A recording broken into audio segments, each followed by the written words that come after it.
Welcome to ADHD Whiskey. My name is Matt. Today, we're talking about bourbon hunting and how it's ever popular on the YouTubes, how every bourbon enthusiast must bourbon hunt, how the most successful bourbon hunters are successful, and ultimately, why I suck.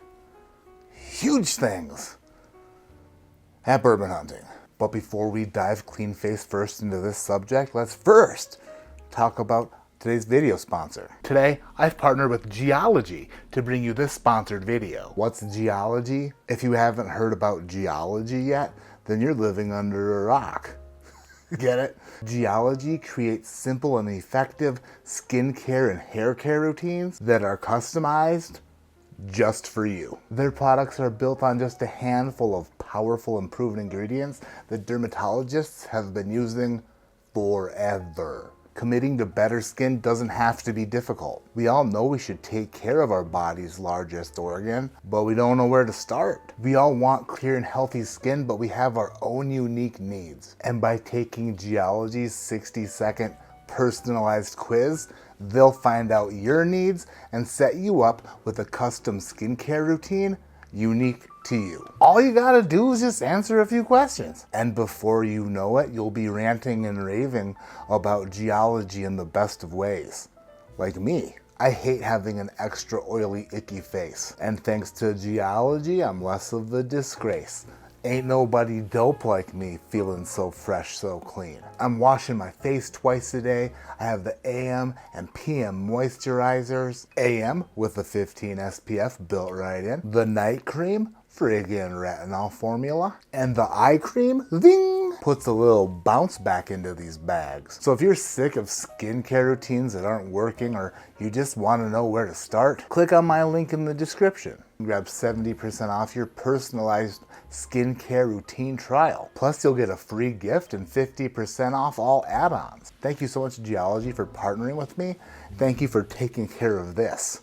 It's my moneymaker. Now that we've talked about our clear pores, let's talk about our expensive pores, the ones that we shop for every day of the week, or at least on delivery days. When you first get into the hobby or sport, as I like to call it, of bourbon, just bourbon, you don't really know what to look for.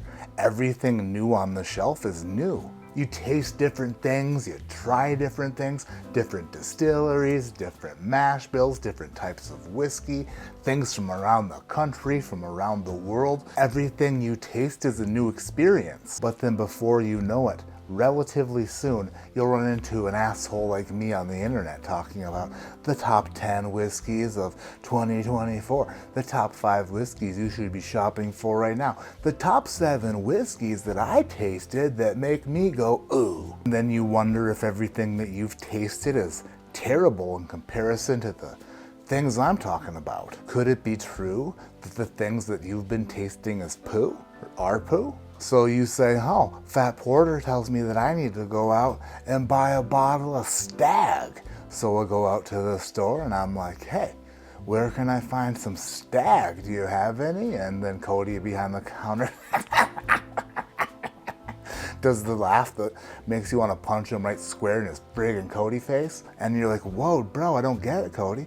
What, are you all out of Stag for now? I'll come back next week. And Cody's like, no, you idiot. We don't get Stag. We don't have Stag. He's probably lying. They probably have a few cases in the back. That son of a bitch, liar. I don't get him. What's his deal? Why is he such a fibber? And to the public, a customer, a paying customer, he's so, rude. Anyway.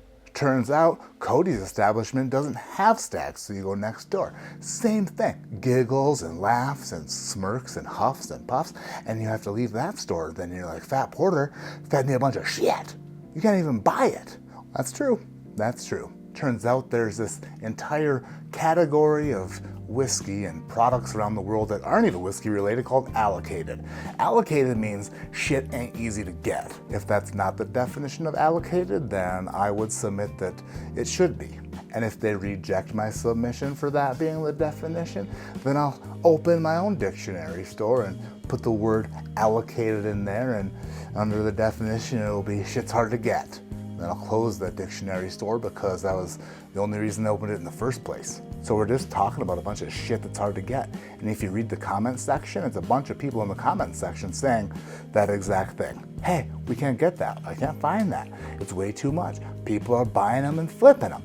A whole bunch of problems associated with some of the best whiskeys we can't get our hands on. So these companies and distilleries and producers, they're making these whiskeys and they're selling them to distributors, and the distributors are selling them to stores in some cases. In other cases, they're just selling them to their friends, or selling them to the stores and then buying them back, or selling them to the stores and then the store's friends are buying them. Anyway, it's a whole crap hole. So what do you do when you find out the things you want are hard to get?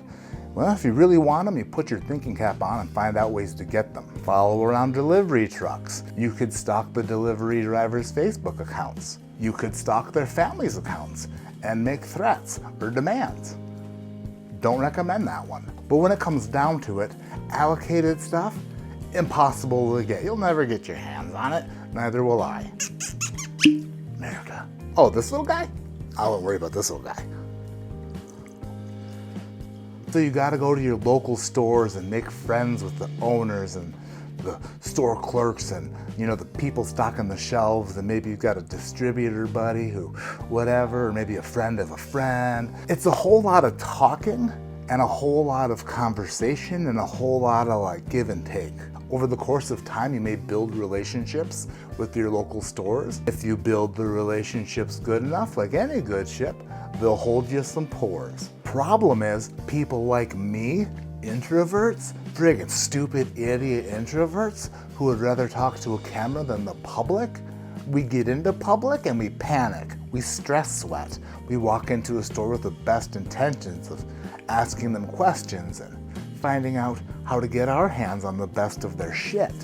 But instead of asking those questions, we almost literally shit ourselves, because talking to people in public is like a living hell. I have no self-confidence, which is a big bummer. And when I walk into a store and see somebody behind the counter looking at me, I'm like, I don't want to bother them.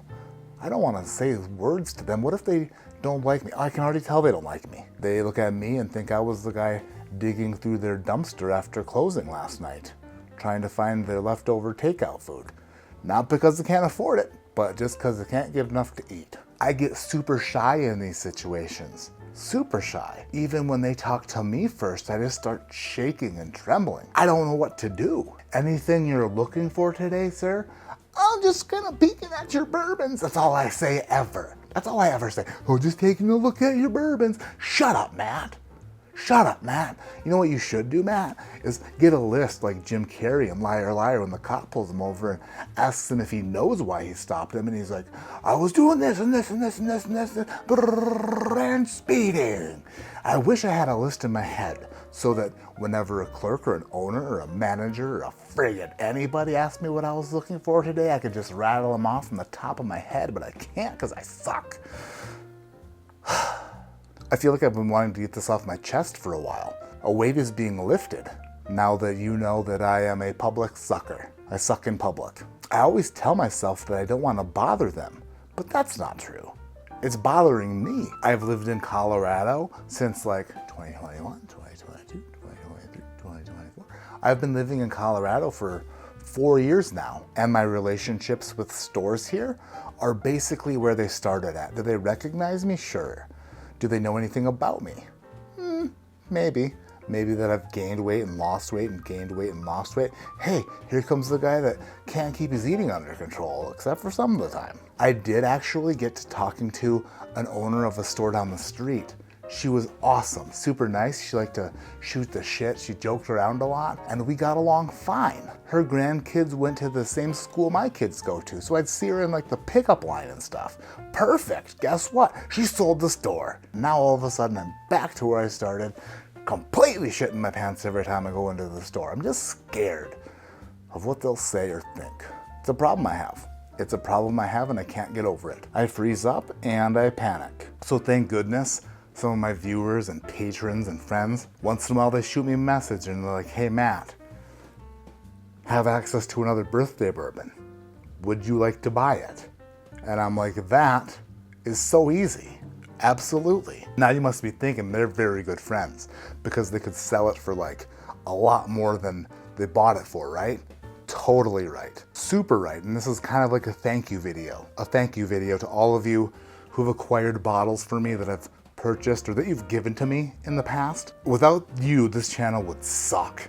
Or it would be a lot of like Jim Beam Black from 2017 versus Jim Beam Black from 2019 versus Jim Beam Black 7-year from 2024. Which Jim Beam Black label that I could find on any shelf on the planet sucks the least? I think some of you would like those videos.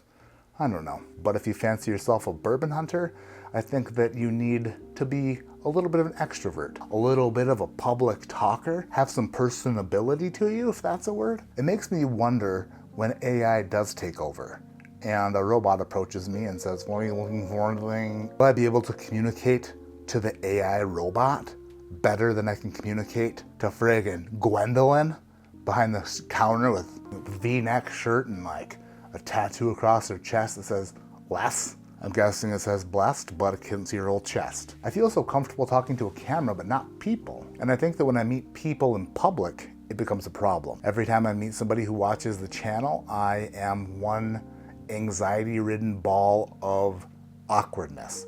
And I apologize immediately for it because I know it's inevitable that they're gonna notice it. So if you ever do meet me or see me out in public, please say hello.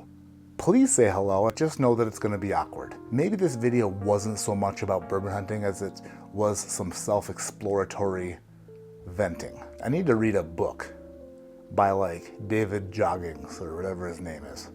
You know, get myself pumped up. I just don't think I have what it takes to be a successful bourbon hunter like a lot of you are, but I do think I need to interact with public more.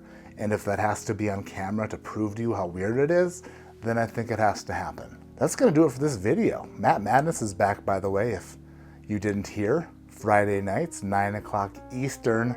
It's the best whiskey tasting tournament on the internet. Come for the whiskey, stay for the music and the laughs. It's a ton of fun. You may even see some of your favorite channels competing one-on-one. My name is Matt, this is ADHD Whiskey. Like I always say, keep your head in the clouds but your mind on friggin' kids' socks. Children's socks are afraid, just what the hell is that? They know what they're doing. These sock companies, I may have vented about this before, but I'm so sick and tired of it. All their socks, all of their damn socks, none of them match. You go to the store and you buy 12 pairs of socks and they're all unique. None of them match. Not only do none of them match, but none of them are close to matching. They know that kids lose socks and that parents lose socks. I am so sick and tired of trying to find a match for my kids' socks every morning. Or I do the laundry and then we have an entire sock basket of just single socks because the other sock, the matching sock, gone. And none of the single socks in the sock basket come even close to matching one another. It's like, oh, this one's got blue up here and purple right there. And the other one's got purple right there and blue right there. And it's like, they don't match even close. They're gonna look stupid if you put them on. So you have to buy more socks. It's big sock, and big sock is friggin' fudging us. So what do? I go to the store and I buy plain socks. Because guess what? They're all the same and they all match. But they don't wanna wear them. Thank you for listening to me today. I feel a lot better now. You guys are great, and I love you. And if you work in the sock industry, I'm gonna find you.